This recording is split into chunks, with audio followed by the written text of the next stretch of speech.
జీవనాడికి జీవం వస్తుందా? పోలవరం పరుగులు పెడుతుందా? ఈరోజు ఆంధ్రప్రదేశ్ ముఖ్యమంత్రిగా బాధ్యతలు తీసుకున్న తర్వాత నారా చంద్రబాబు నాయుడు గారు పోలవరం పర్యటనకు వెళ్ళారు. ఈ సందర్భంగా ఆయన కళ్ళల్లో కన్నీళ్లు తిరిగాయి. ఆయన గుండెలు ఆవేదనతో బాధపడినటువంటి పరిస్థితి కనపడింది. ఎందుకు అనంటే పోలవరానికి సంబంధించి గత 5 సంవత్సరాలు ఆయన ముఖ్యమంత్రిగా ఉన్నప్పుడు సోమవారం పోలవరం అని పెట్టి ప్రతి సోమవారం దాని మీద రివ్యూ చేశారు. 30 సార్లు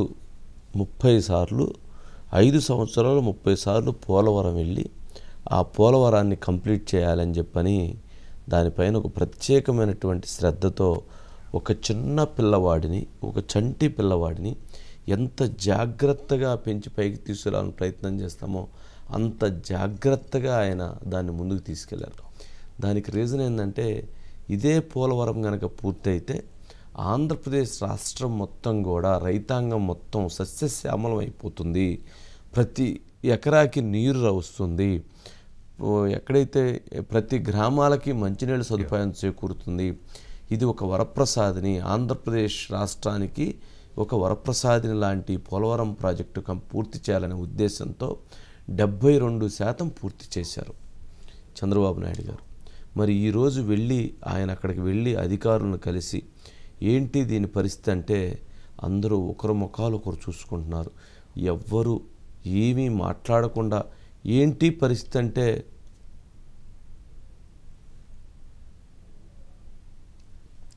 తలకే ఉంచుకుంటున్నారట. ఏంటి మాట్లాడండి, ఏంటి పరిస్థితి అంటే అటువంటి పరిస్థితిని పోలవరాన్ని క్రియేట్ చేశారు. వాస్తవంగా మరి ఈ జరిగిన మొత్తం ఈ ప్రక్రియలో దాదాపుగా 445 కోట్ల రూపాయలకు సంబంధించి కింద డయాఫ్రమ్ వాల్ ఏదైతే వేసారో అది కొట్టుకుపోయిందట వర్షాలకి. అంటే నాసిరకం వేశారా లేకపోతే ఏ రకం వేసారు, మొత్తం డయాఫ్రమ్ వాల్ కొట్టుకుపోయింది. ఇప్పుడు మళ్ళీ అది కంప్లీట్ చేయాలి అని అంటే 990 కోట్ల రూపాయలు అవుతుందంట.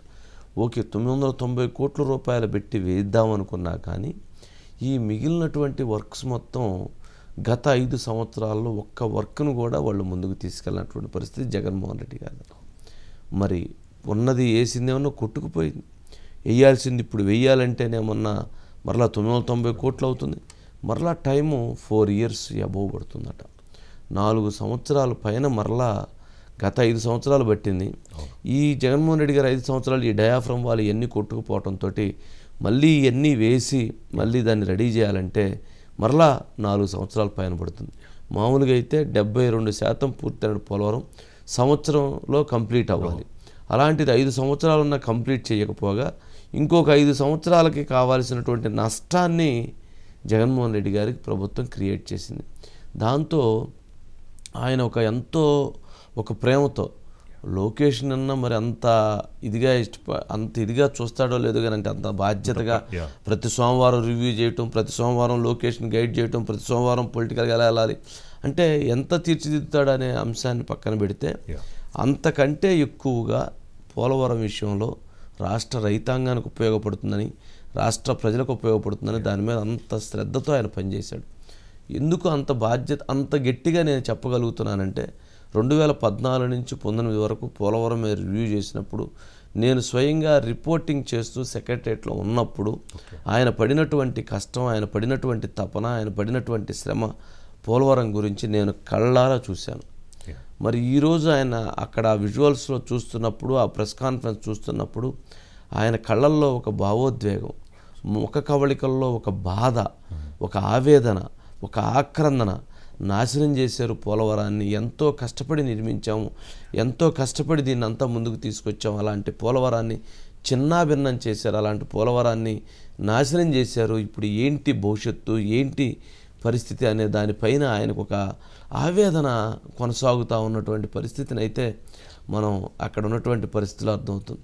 దీనికి ఏమన్నారు, గత ప్రభుత్వం చెప్పినటువంటిది ఏంటి, జగన్మోహన్ రెడ్డి గారు ఉన్న కాంట్రాక్ట్ని తీసేయాలి, కొత్త కాంట్రాక్టర్ని పెట్టాలి. కాంట్రాక్టర్ తీసేశారు, కొత్త కాంట్రాక్టర్ని పెట్టారు. ఇంజనీర్లు ఎవరైతే పాత ఇంజనీర్లను వాళ్ళని తీసేసారు, కొత్త ఇంజనీర్లను పెట్టారు.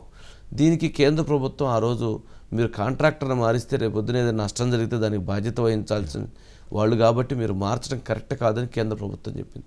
అయినా కానీ నేను రివర్స్ టెండరింగ్, నాదంతా రివర్స్ విధానం, నాదంతా తిక్కల విధానం అని చెప్పని పూర్తిగా దాన్ని గందరగోళం చేసి ఆ రివర్స్ టెండరింగ్ తోటి తీసుకొచ్చి పెడితే ఈరోజు దాని పరిస్థితి మరొక 5 సంవత్సరాలు 4 సంవత్సరాలు మళ్ళీ కంప్లీట్ చేయడానికి పడుతుంది. అదే కనుక అది కంప్లీట్ అయితే ఇప్పటికే నీళ్ళు వస్తే ఎంత రైతాంగం బాగుపడతారు, ఎన్ని పరిశ్రమలకు అది ఉపయోగపడుతుంది, ఎన్ని గ్రామాలకు మంచినీళ్ళు సదుపాయం కలుగుతుంది. అంటే మనిషికి అయ్యేటువంటి ఖర్చు తగ్గుతుంది, ఆదాయం పెరుగుతుంది, మంచి జరుగుతుంది రాష్ట్రానికి. మరి అలాంటిది ఈరోజు జరిగినటువంటి ఆ పరిస్థితిని చూసినప్పుడు ఆయన కళ్ళల్లో అయితే కన్నీళ్లు తిరుగుతున్నాయనేటువంటిది స్పష్టంగా అర్థమవుతుంది. మీడియా అడుగుతున్న ప్రశ్నలకు కూడా ఏం చెప్పమంటారు, నేనేం మాట్లాడేది, వీళ్ళని అడిగితే ఏమీ చెప్పలేకపోతున్నారు. ఇక్కడ చూస్తే పరిస్థితి దారుణంగా ఉంది. మరి మొత్తం డయాఫ్రమ్ వాల్ కొట్టుకుపోయింది. ఎన్ని వేల కోట్లు పెట్టినా దీన్ని అంతా ఎలా చేయాలనే దాని మీద నేను దీని మీద క్లియర్గా మంచి ఎక్సర్సైజ్ చేయాలి, అందరితో అధికారులతో మాట్లాడి దీనికి ఒక కార్యాచరణ రూపొందిస్తాను, ఖచ్చితంగా దాన్ని ముందుకు తీసుకెళ్ళటానికి నేను అహర్నెస్లో అయినా ఇంకో కష్టపడి నేను ముందుకు తీసుకెళ్తానని ఆయన మాట్లాడినటువంటి పరిస్థితి. అంటే ఇది ఒకసారి వారు బయటలోనే చూద్దాం, ఒకసారి బయట ప్లే చేయండి. జగన్మోహన్ రెడ్డి లాంటి వ్యక్తులు రాజకీయాలకు కానీ ఒక నాయకుడిగా ఒక రాష్ట్రాన్ని లీడ్ చేయడానికి అర్హత లేదనడానికి ఇవన్నీ ఉదాహరణలు. వీళ్ళ బిహేవియర్, వీళ్ళ యొక్క ప్రవర్తన ఒక్కసారి మీరు కానీ బ్యాక్ ముందు నుంచి ఆలోచిస్తే ఈ ప్రాజెక్ట్ ఒక కేస్ స్టడీ మీకు అందరికి. కనీసం ఇక్కడికి వచ్చి ఎప్పుడైనా ఈ 5 ఏళ్ళలో ఒక్కరోజైనా పురస్కారాలు పెట్టారు? నేను దగ్గర 30 సార్లు వచ్చే 30వ ఈ ప్రాజెక్ట్ కి నా మనసంతా ఈ ప్రాజెక్ట్ మీద ఉంటుంది. అందరికంటే ఎక్కువ బాధపడే వ్యక్తిని నేనే. నా కష్టాన్ని బూడిదలో పోసిన పన్నీరుగా చేశారు. ఎందుకు ఈ మాట వాడుతున్నానంటే, ఇప్పుడు గట్కర్ ఎక్కడ ఉంటే వాళ్ళ ఇంటి దగ్గర ఉంటే పోయి ఆయనతో మాట్లాడి, అదే మాదిరిగా ఇప్పుడు ఉమాభారత్ మినిస్టర్ అంటే ఆవిల్ని కన్విన్స్ చేసి ల్యాండ్ ఎక్విజిషన్ వీళ్ళంతా కూడా కొంత ట్రబుల్స్ క్రియేట్ చేస్తే వాళ్ళందరినీ పిలిపించి భయానా చెప్పి వాళ్ళకి కన్విన్స్ చేసి వాళ్ళకు లిబరల్ గా రీహాబిలిటేషన్ కానీ రిలీఫ్ కానీ ఇచ్చి మొత్తం చేశాం. వీళ్ళు చేసిన పని మీరు చూస్తే ఉండే స్టాఫ్ అంతా మార్చేశారు. 2 సార్లు వరదలు వచ్చి 4 చోట్ల బ్రీచ్ అయిపోయాయి. 3 బిట్స్ లో పోతే ఇప్పుడు ఆల్టర్నేటివ్స్ ఏంటంటే మొత్తం శాపం. అంటే రాష్ట్రానికి ఆయన శాపంగా మారాడు.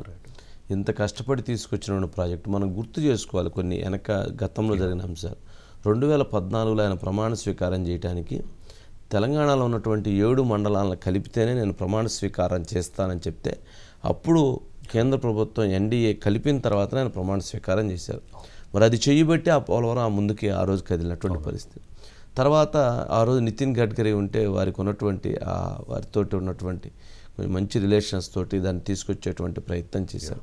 ఇప్పటి వరకు మన డయాఫ్రమ్ ఒక దగ్గరే 4 దగ్గర కొట్టుకుపోయిందని చెప్తున్నారు. స్పిల్వే కానీ మరి డయాఫ్రమ్ కాఫర్ డ్యామ్ కానీ ఇవన్నీ మరి కుంగిపోయినటువంటి పరిస్థితి. మరి ఇవన్నీ ఎలా చేయాలి? అంత పెద్ద ప్రాజెక్టుని, అంత పెద్ద దీన్ని ఆ రకంగా అన్యాయంగా దాన్ని నాశనం చేశారే. మరి మనం గమనించవచ్చు, జగన్మోహన్ రెడ్డి గారు ముఖ్యమంత్రి అయిన తర్వాత మొత్తం మీద నాకు తెలిసి పోలవరానికి 1 సారి 2 సార్లు వెళ్ళారు. ఆ మొత్తం ఆ పరదాలు కట్టుకొని వెళ్ళారు, అవి కూడా వైట్ క్లాతులు మొత్తం. కానీ ఇప్పుడు చంద్రబాబు నాయుడు గారు వెళ్ళినటువంటి ముఖ్యమంత్రి అయిన తర్వాత ఆయన బాధ్యతలు తీసుకున్న వెంటనే ఫస్ట్ ట్రిప్ అక్కడికి వెళ్ళారు.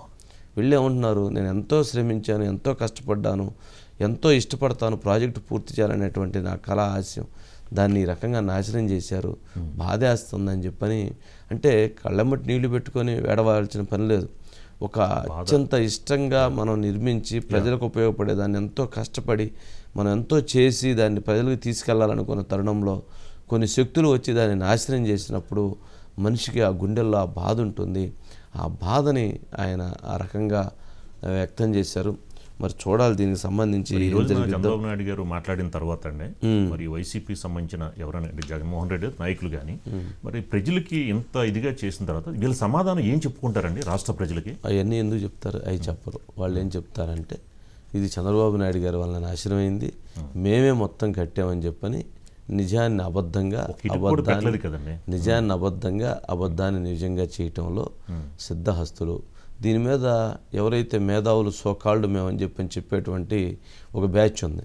వాళ్ళని పంపించి గతంలో ఎంతవరకు జరిగింది, జగన్మోహన్ రెడ్డి గారు ఎంతవరకు జరిగింది అనేది ఒక రిపోర్ట్ ఇవ్వమనండి. అట్లాంటివి చేయరు. ఇప్పుడు ఉండవల్లి అరుణ్ కుమార్ గారు ఉన్నారు, ఆయన చేయడు ఎట్లాంటి.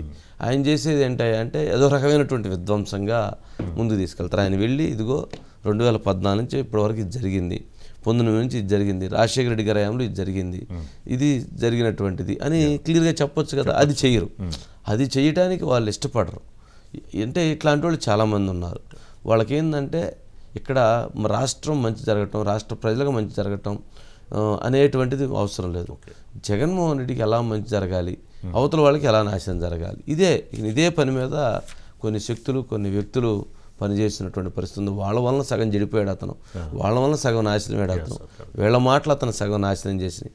ఈరోజు మరి పోలవరాన్ని అటు చూస్తూ ఉంటే మరి ఎవరికైనా గుండె తరుక్కుపోయింది. అంటే దాని గురించి తెలుసుకోవాలి అసలు ఫస్ట్ ప్రజలు. దానివల్ల ఎంత అడ్వాంటేజ్ వచ్చింది, ఎంత పెరిగిద్ది, వాళ్ళ ఆదాయం ఎంత పెరిగిద్ది, అలాంటిది పోయింది అని అంటే ఎంత నాశనం అయింది అనేది తెలుసుకోవాలి. పోలవరం అంటే డ్యామ్ కడితే నీళ్ళు వస్తాయి, నీటి విలువ తెలుసుకోవాలి. ఆ పంటకి నీళ్ళు వస్తే దాని విలువ తెలుసుకోవాలి. నీళ్లు లేకుండా ఎండిపోతున్నటువంటి పొలాలు ఎన్ని ఉన్నాయో తెలుసుకోవాలి. నీళ్లు లేకుండా రైతు ఎంతమంది ఆత్మహత్యలు చేసుకుంటున్నారో ప్రజలు తెలుసుకోవాలి. అవి తెలుసుకున్నప్పుడే దాని విలువ తెలిసి, దాని నీటి విలువ. అవి తెలవకుండా ఏమని కడుతున్నారంటే కట్టి చూడండి, ఒక ఇల్లు కట్టలేము మనం కదా.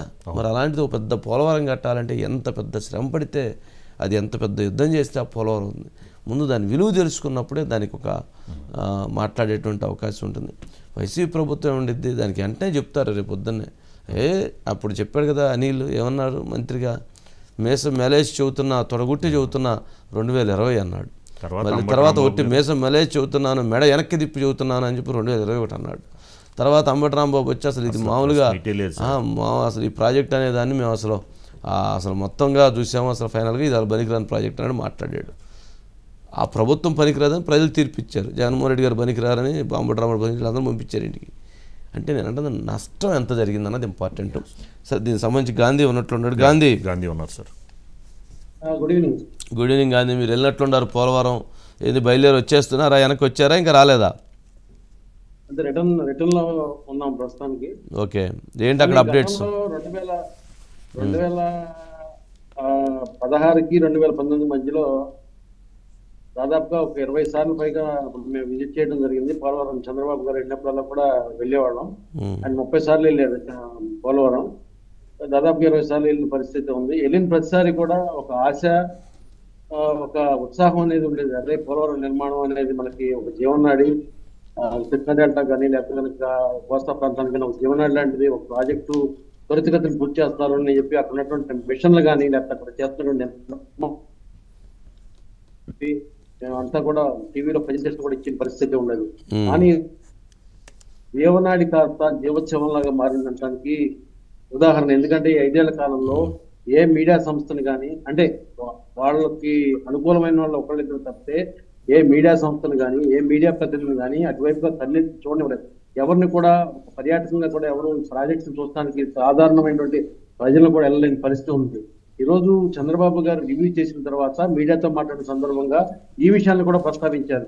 ఈ 5 ఏళ్లలో మీరు ఎప్పుడన్నా వచ్చారా అని చెప్తే రాని పరిస్థితి, రావటం కాదు అసలు అక్కడ ఏం జరిగిందనే దాని మీద కనీసం ఒక ఫోటో కూడా రిలీజ్ చేయని పరిస్థితి. ఒక వీడియో కానీ ఒక ఫోటో కానీ రిలీజ్ చేసి ఇది పోలవరం పనులు దొరుకుతాయని చెప్పి చెప్పలేని దుస్థితిలో లేకపోతే నిస్సహాయ స్థితి అనుకోవాలో తెలియదు. కానీ ఆ పరిస్థితిలో 5 ఏళ్ళు కూడా గడిచినాయి. కానీ ఈ 5 ఏళ్ల పాటు పోలవరం నిర్మాణం చేస్తామని చెప్పి డబ్బులు నిధులని కూడా తీసుకొచ్చి కేవలం ఆ కాంట్రాక్టులు, వాళ్ళు చెప్పినటువంటి కాంట్రాక్టులు రివర్స్ టెండరింగ్ లో ఎవరైతే వాళ్ళు ఎంచుకున్నారో ఆ కాంట్రాక్టులకి అడ్వాన్సులు ఇచ్చారు. కానీ వాళ్ళు అడ్వాన్సులు తీసుకున్న వాళ్ళు ఎవరో వర్కులు చేయలేదు. చేసిన వర్కులు చేయకపోగా ఇప్పుడున్నటువంటి అధికారులను అప్రమత్తం చేయడం కానీ, వరదల సందర్భంలో వరదలు వచ్చిన సమయంలో అక్కడ నష్ట నివారణ చేయడానికి ముందస్తు చర్యలు తీసుకుంటాం కానీ ఏవి కూడా ఇక్కడ జరగకపోవడం వల్ల ఈరోజు ఈ ప్రాజెక్టు నిర్మాణానికి ఎంత నష్టం వాటిల్లింది, ఎంత విఘాతం కలిగింది. ఇప్పుడు మళ్ళీ పన్ను ప్రారంభించాలని సరే దానికి చాలా గ్రౌండ్ వర్క్ చేయాలి. మళ్ళీ ఎక్కడైతే ధ్వంసమైనయో, ఎక్కడైతే నిర్మాణాలన్నీ కూడా కుంగిపోయినాయో వాటిని అన్నింటినీ కూడా మళ్ళీ ఇంజనీర్లు కానీ లేకపోతే ఎన్ని వాళ్ళు కొంత ఎక్స్పర్ట్ ని తీసుకొచ్చి ఓకే దాని మీద డిపిఆర్ తయారు చేసిన పరిస్థితి ఉంది.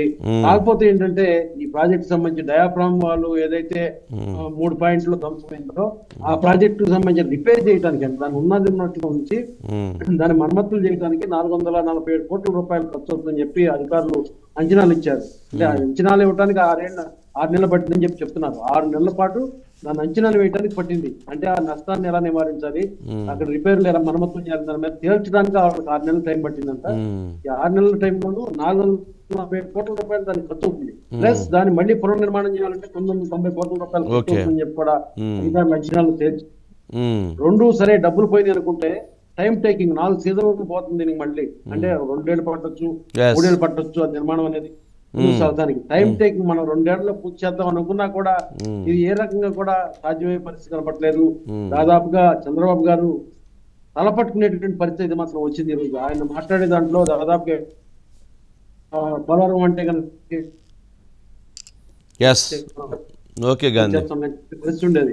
కానీ భావోద్వేగం అనేది కూడా రైట్ ఇంకా మనం ఏం అధికారులు సక్రమంగా right Gandhi. Okay right, thank you. Suresh గారు ఉన్నారండి. రైట్, అంటే అప్పుడు గతంలో నవయుగ కంపెనీ చేసేది. నవయుగ కంపెనీ చేస్తుంటే ఆ నవయుగ కంపెనీ చేయకూడదని చెప్పని మెగా కంపెనీకి ఇచ్చారు.